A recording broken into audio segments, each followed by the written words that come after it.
국내 첫 인터넷 전문 은행으로 카카오은행과 K뱅크가 선정됐다는 소식 전해드렸었는데요. 인터넷 전문 은행은 점포가 없고 비대면으로 거래가 진행되기 때문에 해킹 위험에 노출되거나 본인 확인 시스템에 문제가 발생하면 최대의 금융 보안 사고로 이어질 수 있다는 지적도 나오고 있습니다. 인터넷 전문은행의 개인정보 보안을 강화하려면 앞으로 어떤 준비가 필요할까요? 고려대 정보보호대학원 김승주 교수와 함께 알아보도록 하겠습니다. 교수님 안녕하십니까? 네, 안녕하십니까? 네, 우선 교수님, 이 내년에 출범하게 된 인터넷 전문은행, 우리가 지금까지 이용하던 이 인터넷 금융 서비스와 비교했을 때 어떤 차이점이 있다고 볼 수 있는 건가요? 일단 가장 큰 차이점은 점포가 없다는 겁니다. 네. 그래서 점포 없이 인터넷만으로 예금 수신이나 대출 등의 업무를 가능케 하는 은행을 우리가 인터넷 전문 은행이라고 그러고요. 네. 아무래도 점포가 없다 보니까 기존의 은행을 운영하는 것보다 저비용으로 어떤 은행이라든가 은행의 업무를 유지할 수 있다는 장점이 있습니다. 그렇다 보니까 고객에게는 보다 높은 예금 금리나 낮은 대출 금리, 저렴한 수수료 이런 것들을 어떤 장점으로 내세울 수가 있고요. 미국과 유럽에서는 이미 1990년대부터 인터넷 은행이 등장을 했고요.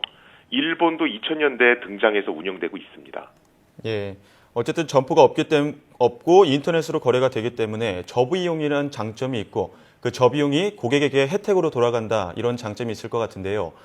인터넷 전문 은행은 온라인으로 어쨌든 모든 거래가 이루어지지 않습니까? 네네. 그렇다면 사용자 인증을 거치는 것이 중요할 것 같은데요. 지금까지 활용된 것은 뭐 인터넷 뱅킹을 보면 공인인증서 방식을 활용을 했었는데 이런 방식이 비슷하게 도입이 되는 걸까요? 아무래도 그렇게 될 것 같습니다. 우리는 이제 1993년에 금융실명제라는 걸 도입을 했습니다. 예. 그런데 금융실명제 도입 이후에 최근까지 금융당국은 실명 확인은 반드시 대면으로 해야 된다라고 규정하고 있었거든요. 네. 즉 직접 만나서 실명 확인을 하라는 거죠. 그런데 네. 인터넷 전문은행이 출범하면서 비대면 실명 확인, 즉 직접 만나지 않고도 인터넷상에서 온라인으로 실명 확인을 하는 것도 허용하도록 규정을 바꿨습니다. 그래서 우리가 보통 인터넷상으로 실명 확인을 하는 기술, 즉 비대면 실명 확인 기술로 예전부터 많이 써오던 건 이제 공인인증서라는 게 있는데요. 네. 사실 이 공인인증서가 사용상의 불편함이라든지 뭐 여러 가지 문제 제기들이 있었습니다. 그러다 보니까 현재 정부는 각 인터넷 전문은행 컨소시엄에게 공인인증서 이외에 본인 인증을 할 수 있는 방법을 2가지 이상 마련하라고 일단 지침을 내려놓은 상태입니다. 그런데 일각에서는요, 이 소비자의 정보를 수집해서 이 이용자의 취향을 파악하는 서비스 방식이 이 인터넷 전문은행에도 그대로 적용이 된다면서 벌써부터 좀 우려하는 분들도 계시는데요. 네네. 실제로 이게 같은 방식으로 앞으로 운영이 된다고 할 수 있는 건가요? 조금은 차이가 있을 것 같고요. 그러니까 요새 나오는 이런 기사들을 보면 우리가 다른 어떤 인터넷 서비스를 이용하는 것처럼 개인 정보를 제공하지 않으면 아마 인터넷 전문은행 서비스를 이용하는데 어떤 제한이 있을 거다, 차등이 있을 거다, 뭐 이런 얘기들이 많이 나오거든요. 네. 그런데 소비자가 정보를 제공하는 대가로 금융 서비스를 차등 이용하게 해주겠다라는 건 아닌 것 같고요. 지금 이제 얘기하고 있는 건 예를 들면 기존 금융사들은 금융권의 거래 경력만을 토대로 신용 등급을 부여했습니다. 근데 인터넷 전문은행에서는 기존의 어떤 금융권 거래 경력만을 가지고 신용 등급을 매기는 것 외에 사용자가 기존에 어떤 인터넷, SNS에서 활동한 내역이라든가 아니면 온라인 쇼핑 결제 내역 이런 것들을 토대로 해서 빅데이터 분석을 해서 개인의 신용 등급을 매기게 됩니다. 그래서 과거에 이미 인터넷을 활용했던 경력을 토대로 신용 등급을 매기는 것이지 지금 내가 인터넷 전문은행을 이용하는데 개인정보를 제공 안 하면 못하게 하겠다 이런 건 아닌 것 같습니다. 예. 그러니까 빅데이터 활동 경력을 분석해서 신용 등급을 나누는 문제이기 때문에 뭐 개인 정보에 따라서 차등되는 금융 서비스는 아니란 말씀이시죠? 네네. 예. 네, 그런데 가장 큰 문제가 이 보안 사고가 발생했을 때 네. 이 은행에 저장된 신상 정보가 유출된 것이 아닐까라는 부분이 아닐까 싶은데요. 네. 인터넷 전문은행의 보안을 강화하기 위해서 어떤 방안들이 논의되고 있습니까? 일단은 인터넷 전문은행 얘기가 나오면 가장 지금 얘기들이 많이 나오는 건 비대면 개인 인증, 실명 확인을 어떻게 할 거냐. 그 얘기가 가장 많이 나오고 있습니다. 네. 그 중에서도 이제 생체 인식 기술을 어떤 걸 쓸 거냐 하는 얘기가 가장 많이 나오고 있고요. 예. 최근에는 그래도 정부가 좀 전향적으로 생각을 해서 행정자치부에 있는 그 지문 데이터베이스가 있습니다.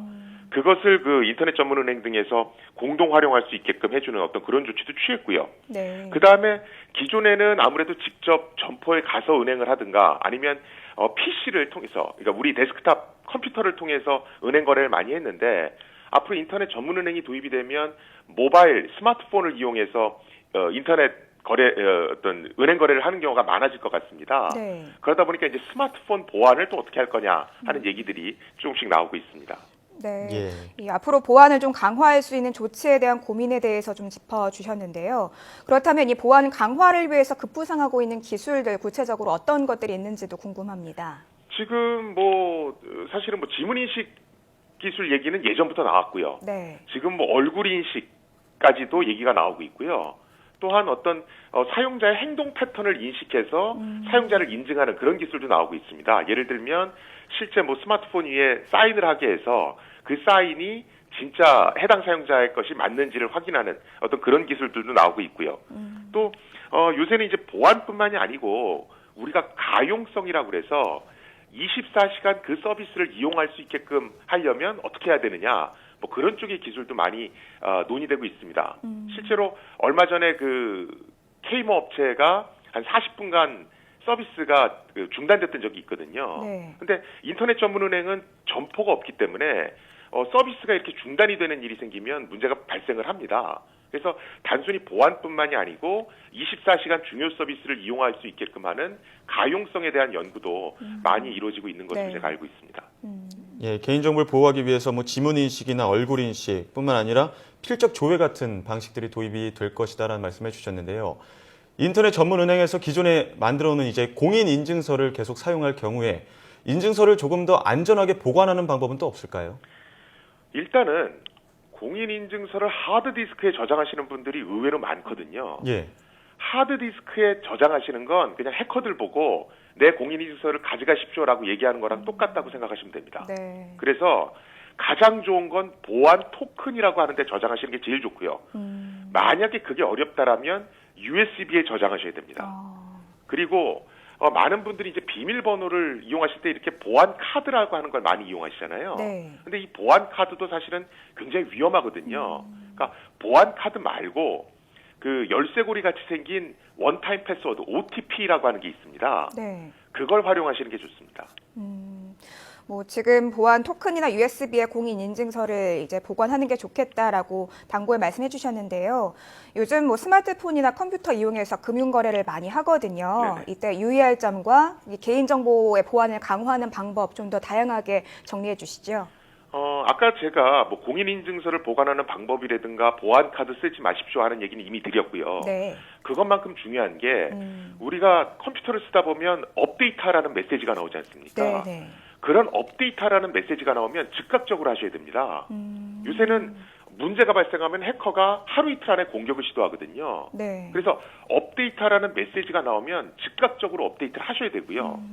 그다음에 요새는 무선 공유기 해킹을 통해서 개인정보를 탈취하는 경우가 많습니다. 네. 그렇기 때문에 가급적 외부에 카페나 이런 데 가시면 그 공짜로 제공하는 무선 공유기들 많이 활용하시거든요. 네네. 그런 것들은 가급적 활용 안 하시는 게 좋습니다. 그래서 데이터 사용료를 좀 내시더라도 어떤 돈 거래를 하실 때는 그냥 데이터 통신을 하시는 게 훨씬 낫습니다.